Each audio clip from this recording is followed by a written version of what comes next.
Ladies and gentlemen, come gather round, come gather round, come gather around. What? Are we supposed to come gather around? Yes, come gather round. Oh, sorry. Today, we're going to learn the ignition system. And one thing you may need to know about the ignition system is it uses electricity. Shocking, I know. Now, there are basically a couple ways that we need to get electricity to run our ignition system. Can you think of some things that we get electricity from? Yep. Batteries? Good, we do need to use batteries. When we talked fuel systems, we were talking 1890s technology. Ignition system is also that old. Can you think of a way that we could make a battery? Maybe it's like 1890 and we're trying to keep up with our next door neighbor Henry Ford there, and we got to come up with some kind of electrical thing. How can we make a battery? Does anybody know how to make batteries? Yep. Can you just go to the dollar store? You could, but they didn't have dollar stores in the 1890s. I need some way of making batteries. No? No? You ever play with batteries as a kid and your parents warn you, like you got to wash your hands afterwards? No? Okay, just my parents. Okay. You ever see what happens if you leave batteries in a toy for a long time? What do you find inside the battery container? Yep. It's all white and powdery. Yeah. What that is corrosion from the stuff inside the battery. Did you ever touch it? No? Okay. If you do, you may find it starts to kind of burn your skin because inside most batteries is an acid. I'm guessing from the feedback I got on this, you don't know what else you need. You need more than just an acid. You're also going to need two dissimilar metals. If I have two dissimilar metals, that means not the same metals, and an acid, I have created a battery. Let's experiment. So if we want to create a battery, what we need is an acid. Can you think of something that might be a decent little acid that we might have somewhere? Why, yes, pickles. Polish pickles, apparently. These work really good to be an acid. A vinegar is an acid. Some people use vinegar to dissolve rust off a metal. It works. Let's pull out a pickle and have a look-see. I'm not sure I'm going to like this. I'm going in. Oh, it's not bad. Best before date is 2017. So I got a pickle. And we mentioned we need to have two dissimilar metals. Well, I happen to have a piece of copper. You won't get me alive, copper! And a piece of brass. Two dissimilar pieces of metal. Let's see what they're up to. Alright, let's check out my trusty voltmeter. Let's measure what you got.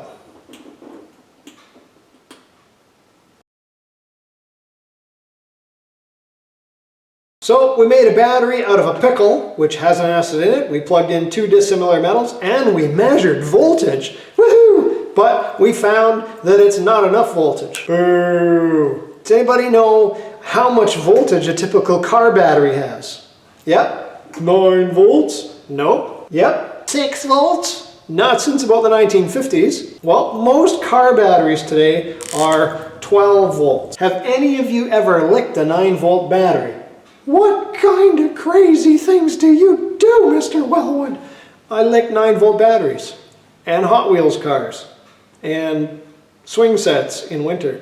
But have you ever licked a 9-volt battery, one of the square ones? Where's my jar of pickles? A 9-volt battery would look like this. Now, you were nodding your head. Did you lick a 9-volt battery at some time? Yeah. What's it like? You get a little bit of a tingle on your tongue.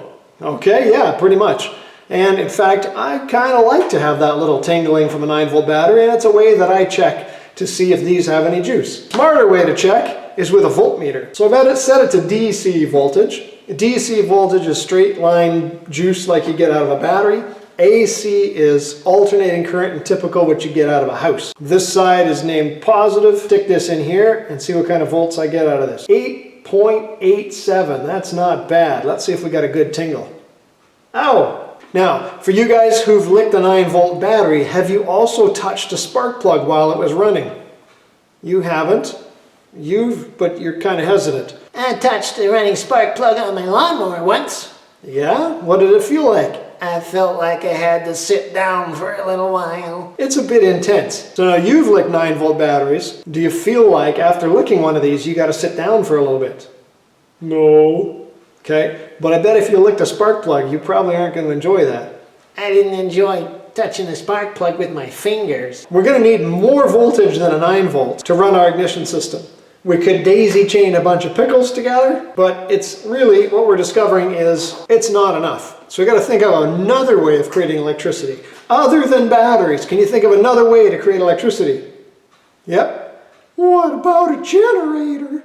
That's a good idea. I'm going to use the term induce. How does inducing work? Let's have a look at that. Now, way back when I was just a kid, there was two fellas. One was Joseph Henry, and another guy was Michael Faraday, and they discovered that if you waved a magnetic field past a loop of wires, you could create electricity.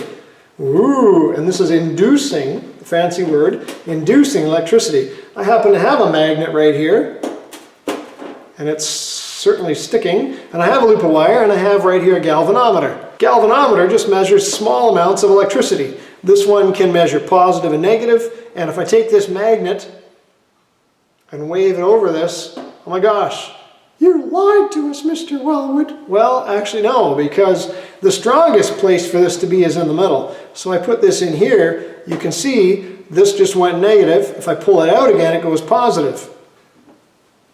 So as long as I move this, if I come to a stop, there's no electricity. If I'm moving a magnet past a loop of wires, I'm creating electricity. Not much electricity, but I am creating electricity. If I stop moving, no electricity. If I'm moving but have no magnet, no electricity. If I'm moving a magnet but there's no loop of wires, no electricity. So we could probably conclude, if I want electricity, I need to move magnetic field past loops of wire. This is my theory. Let's see if we can prove this theory. So I want electricity. If I have movement and I move this magnetic field past loops of wire, I am creating electricity. Giggity, giggity, goo. Stop that. And I could, on the other hand, take the loops of wire, I could move the loops of wire past a magnetic field, like so. Oh, I'm creating electricity. Oh my gosh. So my theory is these are all interchangeable and they interact and they work together. So what if we created electricity? Could we create a magnetic field by moving electricity through loops of wire? Ooh, well, let's find out. Here's some loops of wire. Let's connect it to a battery. So we have this loop of wire hooked up to a car battery. I got a compass that's pointing strategically north. It's not consistently pointing north, but it is pointing. Let's have a look. Let's zoom in and see what happens when I connect this to a wire. Zoom. Focus, Danielson, focus. Loop of wire, car battery. Does it move? Oh my gosh, it does. So yes, I can create a magnetic field by moving electricity through loops of wire right here. I'm not sure that thing recovered. I should give it back to the physics teacher. I can create electricity by moving a magnetic field past loops of wire. I can create electricity by moving loops of wire past a magnetic field. I can create a magnetic field by moving electricity through loops of wire. Can I create movement? So sometimes I get microwaves donated because they die, and the only thing I do with microwave ovens is I take the magnets out of them, and these are a pair of magnets out of two different microwave ovens. I wrap them in electrical tape because if you drop them they shatter and they're not as useful to you anymore, but these are pretty impressive magnets. This happens to be metal, and it definitely sticks. In fact, you can have a lot of fun with these. If you ever played with magnets, you've probably try to get them to stick together, and they don't. They flip around and go, and you're like, ah! Well, if you could harness the repelling energy of two magnets, you would have yourself motion. That's how an electric motor actually works. Two magnetic fields running against each other. Shh! I stole this from my youngest kid. He doesn't know that I have it yet. Cool, blimey, trousers. So I had to add an extra magnet to give this just a little bit more love. But now we've got this loop of wire spinning. 9-volt battery feeds the loop of wire. The loop of wire creates a magnetic field, which is repelling this magnetic field. It's still spinning. Looks like in the square of electrical fun, if I move electricity through a loop of wire and run it against a magnetic field, I can have an electric motor. This is creating a magnetic field because it's electricity from the 9 volt moving through the loops of wire, creating magnetic field, and then that magnetic field going against this magnetic field, and with a little help from that one, I've got a motor that works. So I created movement. Haha! So far I can create electricity, I can create a magnetic field, and I can create movement. That just leaves creating a loop of wire. So kind of going down that road is like this theory that you've probably seen before. E equals mc squared. And this isn't relativity, this is just the energy that comes out of the mass at the speed of light. Now, all I have to do is split this beer atom. Where's that chisel?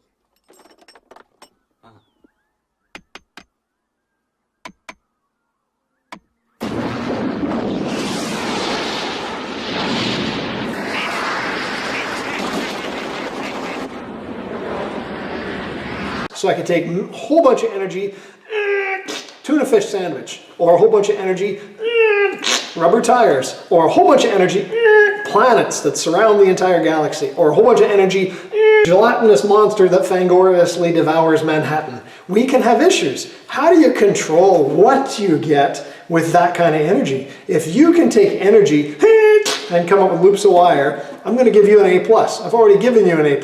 You don't argue with anybody who can create matter out of energy. What kind of supreme being could take energy and turn it into the matter? Ooh, did I just prove the existence of God? Let's go back to our wonderful pickle. We've got the pickle plant grows out and there's a nice big pickle on there. Maybe we've got another pickle up there. You've got sun beaming down and the sunlight goes into the pickle plant grows. We stabbed into the pickle with 2 dissimilar metals and we measured voltage coming out of that pickle. So on this kind of theory, if all of these things are related to each other and I can create movement and I can create a magnetic field and I can create electricity, maybe, just maybe, I could put voltage into the pickle and release the sunlight that grew the pickle. We should find out, you know, for science. Wipe clean, drag forward. Hello, pickle. Your time has come. You guys probably should not have these at home, but I happen to have a couple. For no apparent reason at all, I just need power cords with the ends missing. For no reason at all, never you mind. And let's plug in some juice to this pickle. Ho, this is going to be fun, eh? The last time I had electricity plugged into me, it was also fun. How many of you guys think that we're going to release the sunlight? Wow. None of you. Have I got no audience here at all? Holy smokes. All right. Some of you look skeptical, so I'm just going to turn the lights down so we can't see a whole lot. Hopefully you can still see. All right, here we go. I got my extension cord from the wall. I've got my plug-in. We're on a metal surface for safety. Let's see what happens. Can we put electricity back into the pickle and release the sunlight that grew the pickle, proving my square of electrical fun and the creation of loops? Here we go. Oh, that's disappointing. Well, oh my gosh! Look at that! Light! Sunlight coming forth from the pickle from whence it was grown. I am a god among men. Woo! That pickle has an aroma. Who wants to eat a pickle? Free pickle. I'll do it. It's yours. Thanks. It's not very tasty. So we learned with my square of electrical fun that we can create electricity if we can move a magnetic field past loops of wire, or move loops of wire past a magnetic field, and we could create electricity. But with that galvanometer, we learned that this wasn't enough. But we did learn that if we change the speed, we can get more electricity. I bet you if we change the magnetic field, we could get more electricity. and I bet if we could change the loops of wire, we could get more electricity. I bet they're related. What if we had like a really strong magnetic field to create electricity? We've got to fire a spark plug. How much voltage do you think we need? Yeah, 12 volts. Let's check. There's my 12 volt car battery again. I'm going to connect this to here. I'm going to connect it on an insulated surface. Let's zoom in. All right, I'm going to touch this to the battery post and see if you see any sparks in there.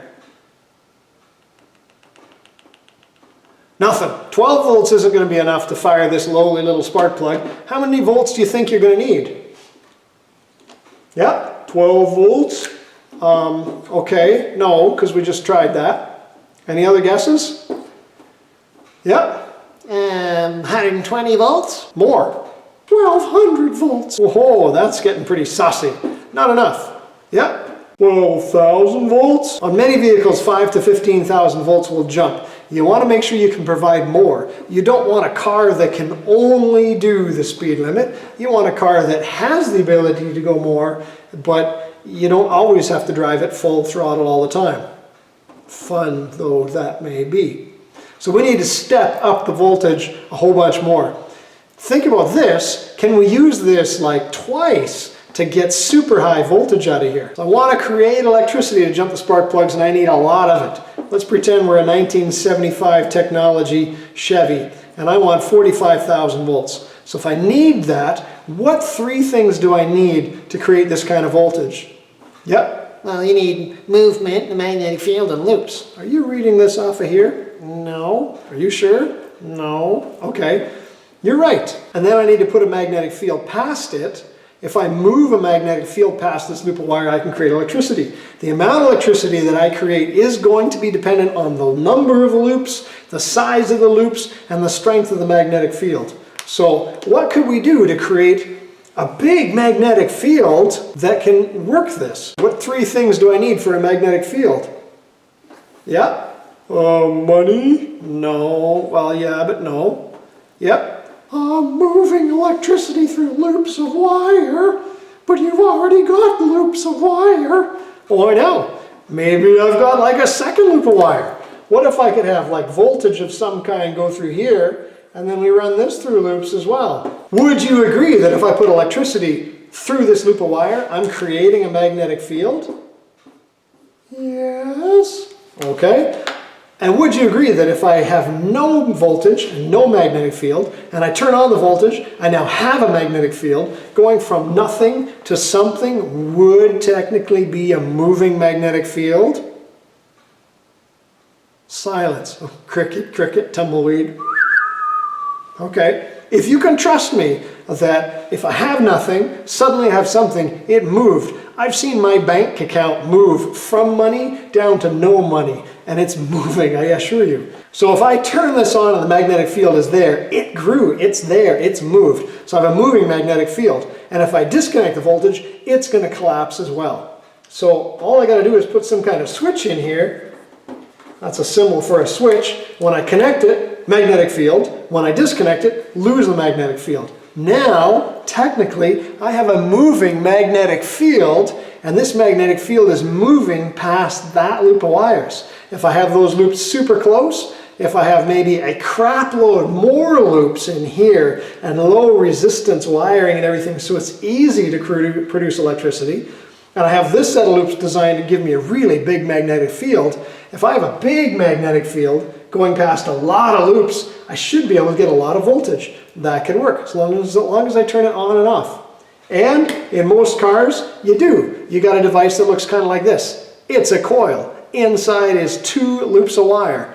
One loop of wire goes into here, and the other one connects out this guy. So let's see if we can make this work for us. These go in a car, and they're called high tension wires. That one's going to connect in there. This one's going to go to our lovable spark plug. I do not want to touch that. I guarantee you, positive. Going to, already scared. Again, for no particular reason at all, I happen to have a switch with two battery cables. Isn't that cool? So I'm going to connect that to there. I'm going to connect this to here. I can just see it now. Mr. Wellwood electroshocks himself. Again.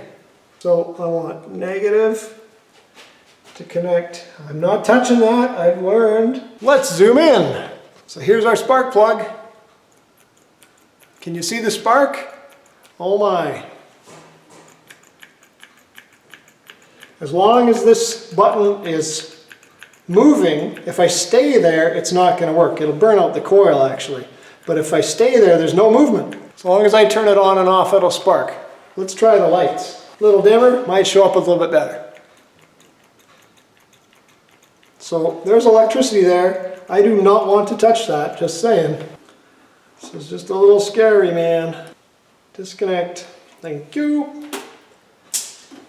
You're moving like you've actually touched this before, Mr. Wellwood. Oh yeah, more than a few times I might add.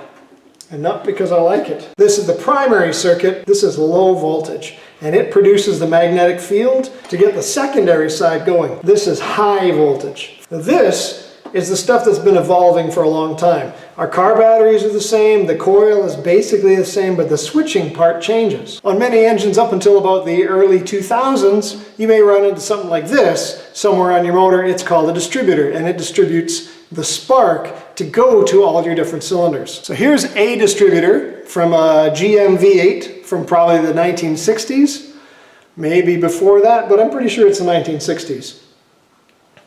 Under here is like a 8-sided shape, and when the engine rotates, that part rotates with it. This crazy device here, way down at the bottom, are 2 little contacts.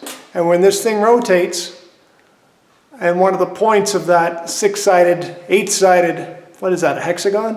When that hexagon goes around, it spreads that blue colored plastic switch open. When it's touching, electricity goes to the coil, creates a magnetic field. When it opens, it breaks that magnetic field, the magnetic field collapses, and the spark happens.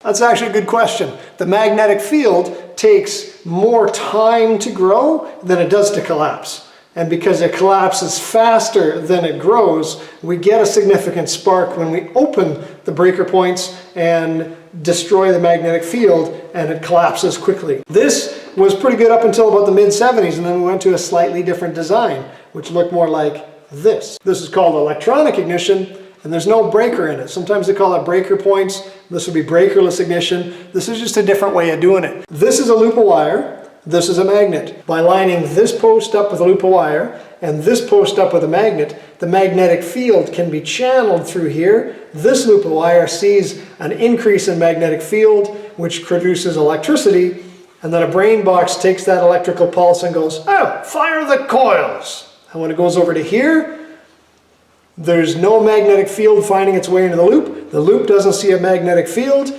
Nothing goes to the brain box. The brain box says, charge the coils, fire the coils, charge the coils, fire the coils. Advantage with this, nothing's touching, so it shouldn't ever wear out. This is the brain box from my Chevy truck, one of the many parts that have left me stranded on the side of the road.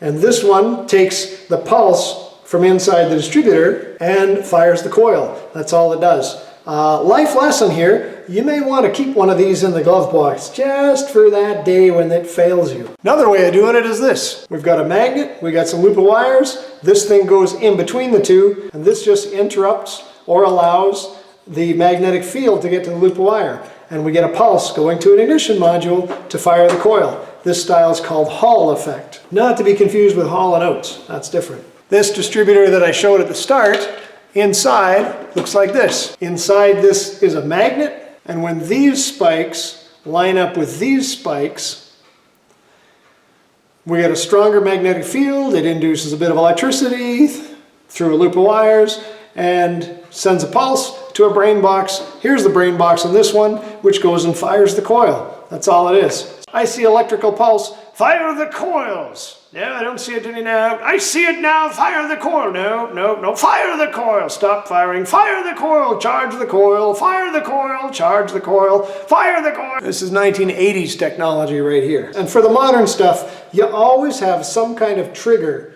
to tell a computer or ignition system or something that the engine is rotating and when to fire the plugs. You'll always have a coil, whether it looks like this or this design, which will fire 2 plugs at the same time. This design, which is 2 different coils. This is a GM way of doing it. Or you have this style, which goes right on top of the spark plug. Every plug has its own coil. It's still going to be the same thing. It's the square of electrical fun. It shows up everywhere. I remember this, Cap.